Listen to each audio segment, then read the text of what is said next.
ভিডিওটা যদি তোমাদের ভালো লাগে তবেই লাইক কমেন্ট সাবস্ক্রাইব করে দিও। হ্যালো বন্ধুরা, কেমন আছো? সবাইকে শুভ সকাল। আর দেখো আমি স্নান করে চলে এলাম, ভাবলাম একটা ভিডিও বানাই। স্নান করে রান্নাবান্না করব। আজকের বাড়িতে কেউ নেই, মাও নেই, আমাকেই সব কিছু করতে হবে। সব কিছু বলতে আমি বেশি কিছু পারি না, তাই যেটুকু রান্না করছি তোমাদেরকে দেখানোর চেষ্টা করছি। এদিকে আলু ভাজা হচ্ছে, আলু দিয়ে টমেটো দিয়ে আর বড়ি দিয়ে ঝোল করব, আর একটা বিট আলু ভাজা করব। দেখতে পাচ্ছ টমেটো আর বড়ি। এদিকে এইসব রান্না করব। আমি বেশি ভালো রান্না পারি না, যদিও রান্না বান্না হয়ে গেলে এবার খাওয়া দাওয়া করব। খাওয়া দাওয়া করে একটু বের হব বাইরের দিকে। তা আমার খাওয়া হয়ে গেছে,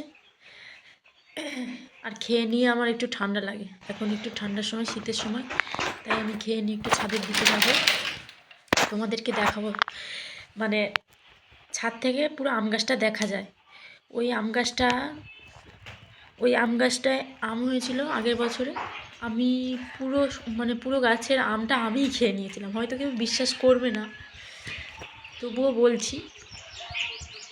আর দেখো এবছর কিন্তু অনেক মুকুল এসেছে। মানে প্রথম বছর যখন আম হয় তখন অল্প আম হয়েছিল, আর এবছর বেশি মুকুল এসেছে, মানে বেশি আম হবে। এবছর হয়তো আমি খেতে পারবো না, এত আম।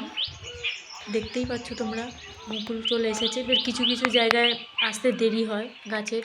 এই যে এইগুলো বড় বড়, এবার মানে এইটা খুব তাড়াতাড়ি আম হয়, আর দেরি করেও পাকে।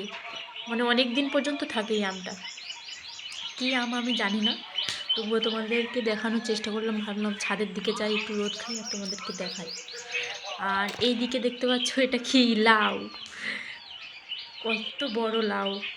এটা হয়ে মানে এই লাউটা কাটেনি, কারণ এই লাউয়ের দানাগুলো হলে না চারিদিকে গাছ লাগালে অনেক লাউ ডাঁটা হবে, আর লাউ ডাঁটা খেতে তো আমার সেই লাগে।